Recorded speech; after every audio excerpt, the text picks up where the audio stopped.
I can still feel the teeth around my arm, not sharp, not real, but locked so tight that I thought the bone would snap. And inside that dark ride, surrounded by cheering tourists, I realized I wasn't going home with my family. I was going home in an ambulance. My name is Liam Carter, and the incident happened when I was 11 years old. I loved dinosaurs more than anything. My bedroom in Columbus, Ohio, looked like a museum gift shop. There were dinosaur posters, figures, bedsheets, and everything you could imagine. So when my mom said we were flying to Florida to visit Sunshine Kingdom, a massive theme park with a dinosaur ride called Time Trackers, I couldn't sleep for weeks. My older cousin Ethan, who was 15, teased me the whole flight. If they let you live on that ride, you probably would. He wasn't wrong. We arrived in late October. Back home it was cold, but Florida felt like a giant oven. At the hotel, I learned something that broke my heart. The dinosaur ride was scheduled for our last day. Be patient, Mom said. You'll survive 4 days. It did not feel like I would. The first few days were fun, roller coasters, parades, fireworks, but my mind was stuck on one thing. The huge animatronic dinosaurs are waiting for me. Finally, on the morning of day 4, we reached Primeval Valley. Volcanoes, jungle trees, and dinosaur bones everywhere. It felt like stepping inside my childhood imagination. And then I saw it, a giant Carnotaurus statue turning its head slowly. My heart almost exploded. Inside the building, fake scientists on screens talked about time travel. Ethan nudged me, laughing at how glued I was to everything. We boarded the ride vehicle, a Jeep with 4 rows. Mom sat in the front. Ethan and I took the back row near the aisle. And that's when he whispered, "You still want to explore this place on foot?" 2 days before I'd said, "I wish I could walk through the ride. It must be so cool up close."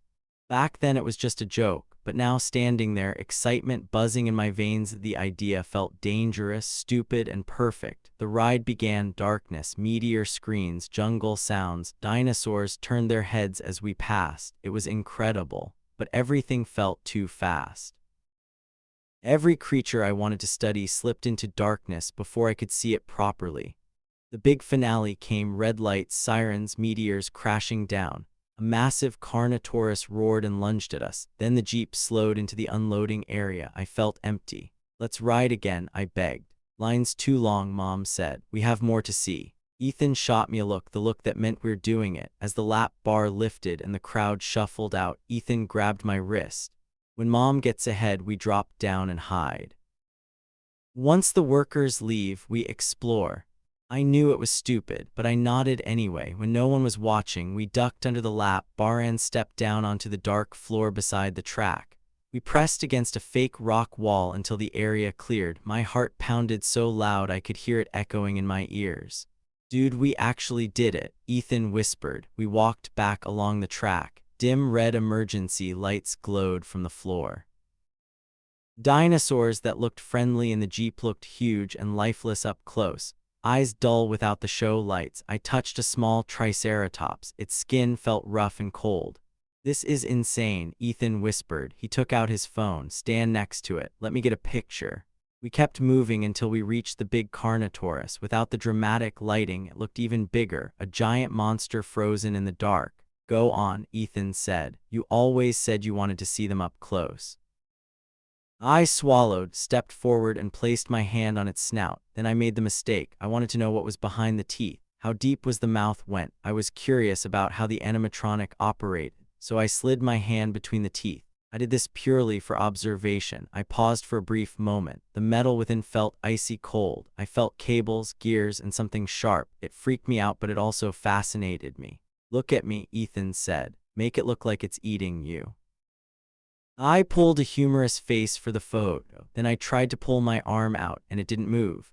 "Ethan," I said, my voice small now. "It's stuck." He laughed. Then he saw my face and stopped laughing. Before he could say anything, a loud hydraulic hiss echoed through the room. The floor vibrated. The ride had started again. The Carnotaurus moved. Its jaw closed, not softly, not slowly, but instantly. I screamed. Pain shot all the way to my shoulder. The dinosaur's head jerked forward in its programmed motion, lifting me off the ground by my trapped arm. I felt something tear, warm liquid. My blood ran down my elbow. Ethan yelled my name, panicked. A ride vehicle full of tourists came around the corner. People screamed when they saw me dangling from the dinosaur's mouth. The pain became blinding. Everything went dark. I woke up in the hospital. A sling, a cast. Mom is crying. Ethan was pale, silent, and shaking. My wrist was broken in multiple places. Permanent nerve damage. The doctor said I was fortunate to have kept my arm intact. The park banned us for life. Mom didn't care. She cared only that I lived. I didn't touch a dinosaur toy for years after that. Now, more than a decade later, my hand still aches on cold days. Occasionally, I drop things. Sometimes I wake up from dreams where I'm back in that dark room, hearing that hydraulic hiss. People think theme park warnings ruin the fun. They don't. They save lives. Because somewhere another kid might think the rules don't matter. They might meet the same dinosaur that didn't let go.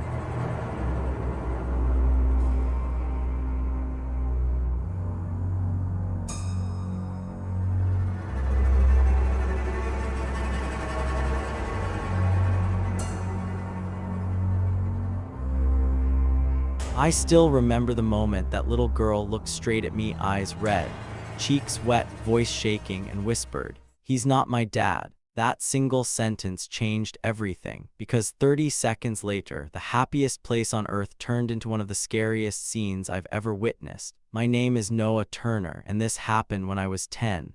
We lived in Manchester, England, and going to Florida for a week at Magic Kingdom Resort was a dream. My sister Hannah and I begged our parents for years. Finally, Dad had saved enough and Mom got time off work. We flew across the Atlantic, absolutely buzzing with excitement. On our third day, we entered Wild Savannah Kingdom, the animal-themed part of the park. I loved animals and I couldn't wait to see the safari ride. Hannah kept skipping ahead with her mini ears bouncing. But even with all that excitement, I noticed something strange early in the day. A little girl, around 7 or 8, walking ahead of us with a tall man. She wore a bright pink dress and held an autograph book, but her face, she looked exhausted, empty, almost scared. The man didn't look like the usual excited parent either. No camera, no smile, just a stiff expression and a tight grip on her wrist. I remember thinking, she's at the most magical place ever. Why does she look like she wants to cry? As the day went on, we kept seeing them in the restaurant, near the safari entrance, in the parade crowd. No matter where we went, they always seemed just a little ahead of us. Mom told me to stop staring. Maybe she's tired. Kids get overwhelmed here. But something felt off. By late afternoon, I saw something that made my stomach twist. The girl tried to pull her hand away, not in a bratty way, but like someone trying to escape. The man immediately tightened his grip and hissed something in her ear. I didn't hear what he said, but the way her face crumpled told me everything. Dad saw it too. His expression changed. He didn't say anything yet, but he kept glancing at the pair. Later, we were walking toward the exit when everything exploded into chaos. The little girl suddenly stopped walking. She planted her feet and screamed, "I want my real daddy. Where is my daddy?" The man yanked her arm. "Stop it," he snapped. "You're being dramatic." People around us froze. Some parents exchanged looks. Some whispered, but no one acted, not yet. Then the girl shouted something even louder. "You're not my dad. Let me go." The man immediately slapped his hand over her mouth. That was the moment the entire atmosphere changed. Mom gasped. Dad stopped walking. Hannah grabbed my elbow. A couple nearby ran forward. "Sir, what's going on?" He forced a smile. "She's tired, having a tantrum." But the girl was kicking, tears streaming down her face, making muffled screams behind his hand. Another man asked bluntly, "Are you her father?" "Yes," he snapped too quickly, but the girl managed to pull her mouth free long enough to cry. He took me from my daddy." That was it. The crowd erupted. A woman shouted for security. A man grabbed the stranger's arm. Another parent stepped between him and the girl. The kidnapper panicked. He shoved the closest man and tried to run, but the crowd boxed him in. Someone grabbed the girl and carried her away, and she clung to the woman's neck, sobbing uncontrollably. At the same time, 2 park security guards sprinted in. Then more. It was like a wave of uniforms. One guard tackled the man to the ground so hard that the sound echoed across the path. He screamed and thrashed like an animal in a trap. It was terrifying. He didn't look like a normal man anymore. His face twisted with rage. He kept shouting, "She's lying, she's lying." But nobody believed him. Not after hearing that girl beg for help. Mom was shaking. Dad pulled us close, guiding us away before we saw too much. Hannah was crying softly. I kept looking back at the girl, still crying in the woman's arms, gripping her like she never wanted to let go. Security questioned nearby families, including us. Dad told them exactly what he'd seen. 2 officers nodded and ran back toward the chaos. I remember asking Mom, "Is she going to be okay?" She squeezed my shoulder. "I hope so, sweetheart."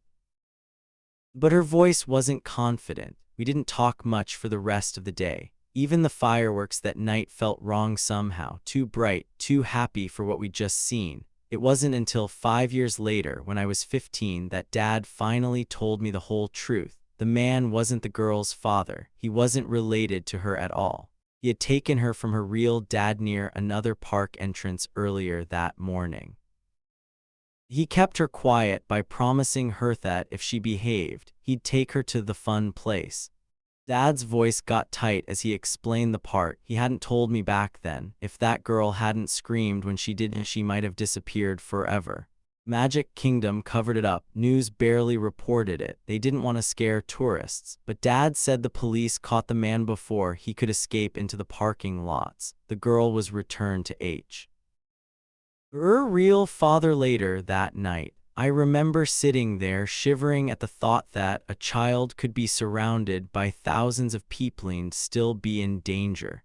Sometimes, when people say theme parks are the safest places in the world, I think back to that day, the day I watched a little girl save her own life with one desperate scream, and I thank God someone listened.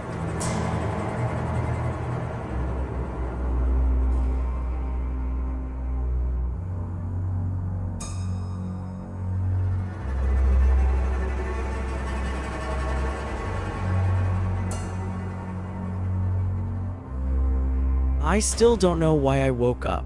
A sound, a feeling, instinct. All I know is when I opened my eyes in the middle of that dark mountain campsite, there was a huge shadow standing between me and the moonlight, and it was breathing, slow, heavy, alive. That was the night I realized how close death can get without making a sound. My name is Evan Brooks, and this happened 2 summers ago. My college has an outdoor leadership program to attend every year. A small group of us goes on a scouting trip to the Sierra Ridge Mountains in California. Just 4 students and our instructor.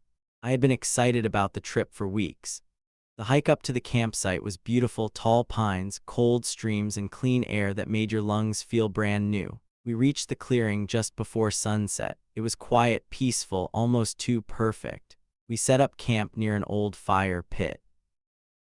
The stones were crumbling, but the view of the sky above it was wide open. Our instructor, Mr. Lawson, said, "No tents tonight. The sky's clear. Stars will be incredible." We'd all slept under open skies before, so none of us complained. We unrolled our sleeping bags, ate dehydrated spaghetti from pouches, and joked around until the stars came out. I remember thinking, this might be the calmest night of my life. I had no idea how wrong I was. Sometime after midnight, I woke up to a strange feeling, like something was watching me. I lay still, listening. At first, there was nothing but the soft wind rustling through pine needles. Then I heard it, a slow crunch on the forest floor, not twigs, not insects, something heavy. I lifted my head just an inch. The moon was bright enough to cast shadows. Through the dim silver light, I saw a huge shape moving just beyond the fire pit. At first, I thought it was a deer. Then it stepped closer, my breath caught in my throat. It wasn't a deer. It wasn't even close. It was a bear, a real, full-grown black bear standing no more than 6 feet from where I was lying. My heart started beating so hard. I could feel it shaking my whole body inside the sleeping bag. Everyone tells you the same rule. Don't move, don't run, don't make noise. But no one tells you how impossible it feels when a 300-pound animal is sniffing the air near your face. The bear walked slowly, sniffing the rocks near the old fire pit. Then it turned its head in my direction. I squeezed my eyes shut so fast it hurt, every muscle in my body locked up. I could hear it breathing deep, wet, curious. It moved again, another crunch, closer for a moment. I wondered if this was how people feel right before they die, quiet, frozen, helpless. Then something happened that made my blood turn to ice. I heard the bear stop moving, not walk away, not continue forward, just stop, silence. Then something warm brushed my ankle. The bear had sniffed my foot. I had no idea how I didn't scream. My throat closed, my eyes watered. I felt certain, absolutely certain, that if I moved even one muscle, it would attack. Another breath, closer, closer. I could hear it over the pounding of my heart, and then from somewhere to my left, "Evan, don't move." It was Mr. Lawson, whispering with a calmness I still don't understand. The bear froze again. Another long breath. The shadow shifted away from me and toward Mr. Lawson's voice. I wanted to scream at him, don't get its attention, but I couldn't make a sound. He spoke again, louder. "Easy, big guy, easy." The bear turned fully toward him, and that's when I saw it clearly. Massive shoulders, dark fur glistening in the moonlight, eyes reflecting like coins. It looked huge, like something out of a nature documentary. Mr. Lawson slowly sat up. "Everybody stay still," he whispered. "If it comes closer, get ready to roll behind a tree." The bear grunted.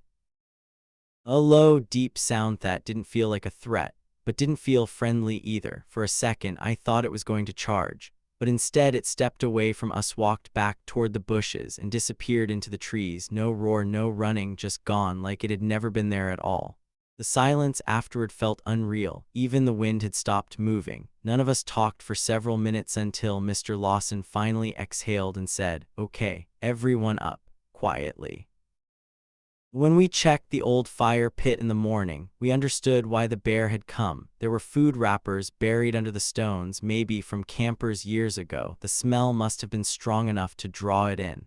Our mistake, Mr. Lawson admitted. We should have checked before settling here. We moved campsites immediately. The others laughed nervously later that morning, trying to turn it into a wild adventure story. But I couldn't laugh. Because when I lay awake that night, I kept replaying one moment in my head.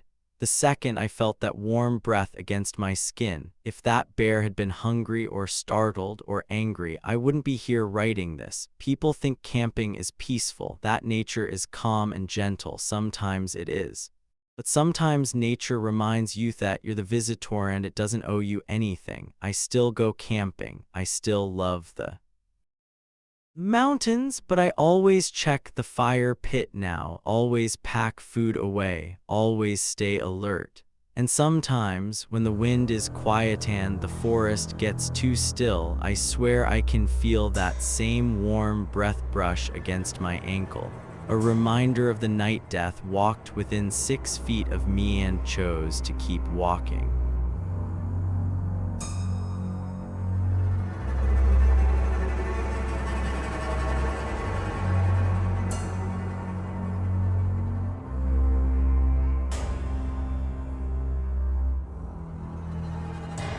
I used to think clowns were just silly costumes and cheap makeup. But that morning, standing under a dark train bridge at 6 a.m., I learned something terrifying. A clown doesn't need a circus, just a baseball bat, a quiet street, and someone stupid enough to walk alone in the dark. My name is Caleb Morris, and the incident happened when I was 16. Every day I walked to school. It wasn't a long walk, 20 minutes, maybe 25. But in winter, the sun didn't rise until almost 7:30. So at 6 a.m., the streets were pitch black, the houses silent, the world half asleep. That morning was colder than usual, the kind of cold that bites your nose and makes your breath look like smoke. I pulled my hoodie tight and headed down the road. My backpack is bouncing against my side. I'd heard news stories for weeks about killer clown sightings, videos online. People claiming they were stalked by clowns holding knives or bats. I laughed at all of it. I even joked with my friends, if a clown comes at me, I'll knock him out. I thought it was all pranks, costumes, internet hype. I learned how wrong I was that morning. To reach school, I had to pass under a train bridge, a long concrete underpass with graffiti on the walls and rusty beams overhead. Trains always rattled above it in the morning, so I usually waited until they passed before stepping under it. The sound made the whole thing shake. And I hated the idea of being under it while a train thundered over my head. So when I heard the rumble of a train approaching, I stopped at the entrance and leaned against the wall waiting for it to pass. I pulled out my phone, scrolling through some messages, trying not to think about how creepy the darkness behind me felt. The streetlights didn't reach inside the underpass. It was like a tunnel into nowhere. That's when I heard it. A snapping sound echoed through the tunnel. It sounded as if someone had stepped on a dry tree branch. I turned around, nothing, just woods on both sides. The woods were pitch black and silent. I shrugged it off. It could be a squirrel, I thought. Perhaps it was a raccoon. Another snap, closer. This time I squinted at the tree line. And that's when I saw it. It was a bright red patch in the shadows, not glowing, not moving. It was merely a solitary patch of vivid red amidst the darkness. My brain tried to make it something normal. A tent? Could it have been a lost backpack? Could it be a discarded piece of debris? But the shape shifted and a face appeared beneath it. The face was painted white. The eye circles were black. The smile was painted in red and stretched unnaturally wide. It was a clown, standing completely still just inside the tree line, staring directly at me. My stomach twisted. I looked for something, anything. That meant the incident was just a joke or a prank. But then I saw the bat. A long metal baseball bathed loosely in his right hand. As he stepped forward, the morning light finally hit him. His costume was filthy, smeared with dirt and something dark that I refused to identify. His mask wasn't plastic, it was makeup, smudged, cracked. The paint cascaded down his face, resembling dried blood. He didn't blink, he didn't speak, he just walked toward me slowly, deliberately. I froze, I couldn't even breathe. My throat locked up completely. I wanted the train to hurry, to pass, to clear the underpass so I could run through it and get away. But the train just kept coming, car after car, clattering loudly above me. It felt endless. The clown stepped onto the pavement. The bat dragged along the ground with a metallic scrape. He tilted his head at me as if studying me, deciding something. That's when instinct finally kicked in. Run, run now. I didn't wait for the train to finish. I sprinted forward and ran straight under the shaking underpass. Metal screeched above me as the train roared. I didn't care. I only cared about the footsteps behind me. Yes, footsteps pounding after me. I came out on the other side and kept running. I didn't look back, not once. My lungs burned. My legs felt like they were tearing apart. But I didn't stop until I reached the edge of town near a small all-night breakfast place. The door jingled as I rushed in. Only one employee stood behind the counter. "Hey, are you okay?" she asked, her eyes wide. I couldn't explain anything. The words tangled in my throat. Clown, underpass, bat. She just stared at me, then started laughing. Thought it was a prank, a joke. The children were acting out of character, but I wasn't joking. My hands were shaking so badly. I could barely hold my phone when I called my mom to pick me up. She didn't believe me either, not until she saw the terror in my eyes when she arrived. After that morning, I refused to walk to school again. Weeks passed. Winter faded into spring. The clown stories died down. Life went back to normal. But then, about 2 months later, police cars beeped outside my house early one morning. My mom and I went outside. Neighbors already stood in clusters, whispering. An officer stepped forward and said quietly, "A teen boy was attacked near the underpass this morning. He's in critical condition." I felt sick. I didn't ask what the attacker looked like. I didn't need to, because deep down I already knew. It was the same clown I'd seen, the same one who stared into my soul through the dark tree line, the same one who chased me under the rattling train bridge. The clown no one believed existed, but he was real, and he wasn't done. Sometimes, even now when I wake up before sunrise and look out my window toward the woods, I swear I see a flash of red standing just beyond the trees, waiting for someone else who thinks clowns are just a joke.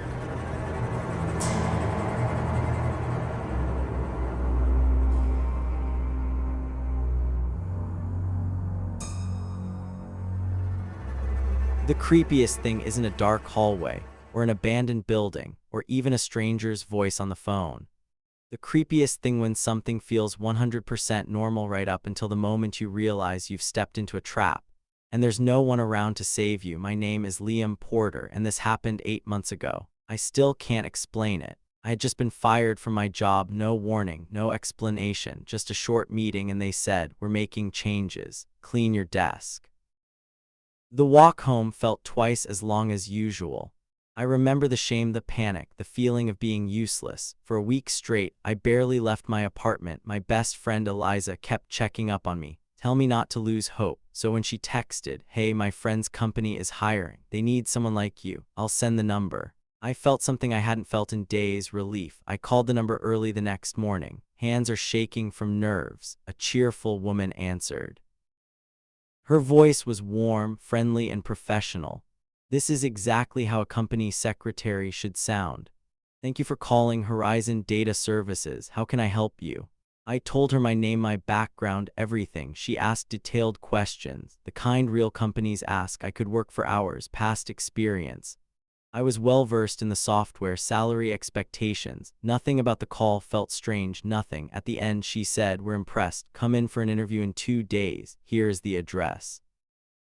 I wrote it down. I recited the address aloud. I double-checked my statement. I should have checked it online. I should have Googled the company, but I was so desperate for a fresh start that I never questioned anything. That mistake almost ruined my life. 2 days later, I woke up early, dressed in a black suit, and drove to the address. My GPS guided me down quiet streets on the edge of town, industrial roads I rarely used. Then it said, "You have arrived." But instead of an office building, I was staring at a massive abandoned factory.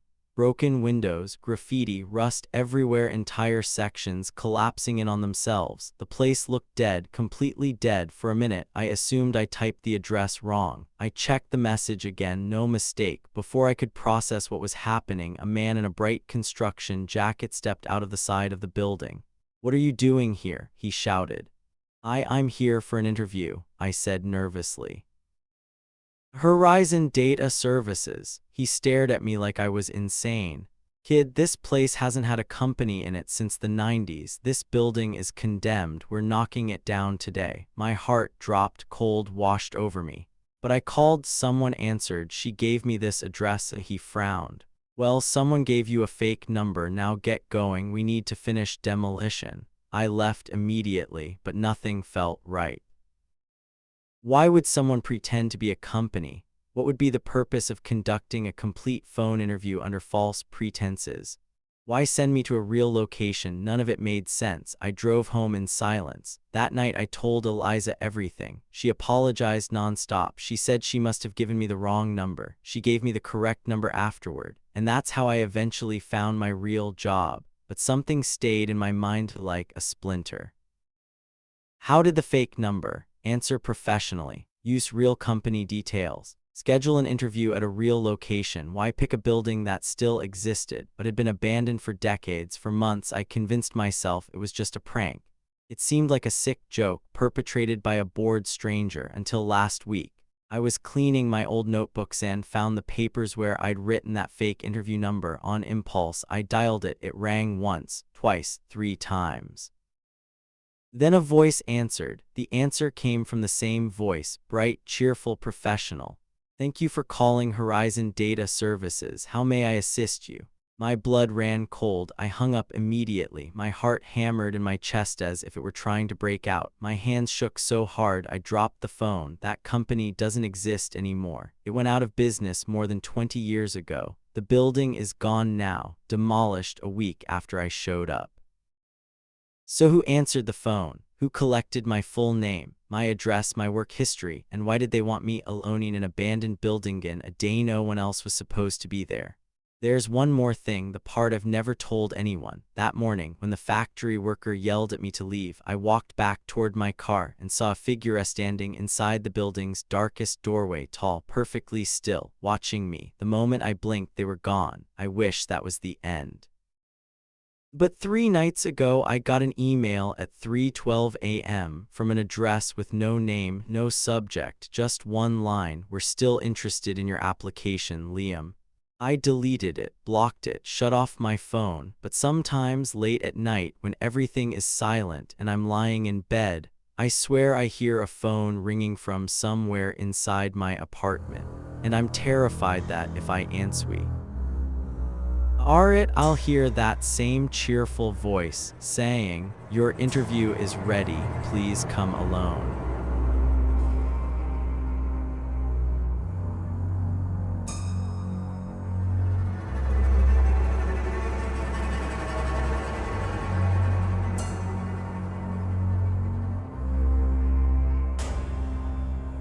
The scariest part wasn't the snow, or the darkness, or even the stranger's car stopping beside me. The scariest part was realizing I had willingly climbed into a vehicle with a man who wasn't trying to help me. He was trying to take me somewhere I was never meant to return from. My name is Hannah Cole, and this happened 6 winters ago. I still get chills when I hear the sound of tires on snow. I was working the late shift at a small grocery store in the town of Brighton Ridge. It was the kind of job you take because you need something, anything, to pay rent. I didn't have a car, I didn't have family nearby, so every night, no matter how cold it was, I walked home. That particular night, the sky had been threatening snow since morning. Thick, heavy clouds hung low like they were waiting to fall. By the time I clocked out, the first flakes had already begun drifting down. "Be careful walking home," my manager said as I zipped my coat. "They say this storm's going to hit hard." I smiled weakly and said I would. I lied, I didn't have any other option. 10 minutes into the walk, the snow went from gentle to violent. Big, wet flakes smacked my face, stinging my skin. The wind howled between the houses, lifting the snow sideways so it felt like walking through needles. I kept my head down, pushing through. My apartment was 3 miles away. I'd walked it hundreds of times, but walking in a blizzard isn't like walking in the cold. Snow piled over my boots, ice slicked the sidewalk.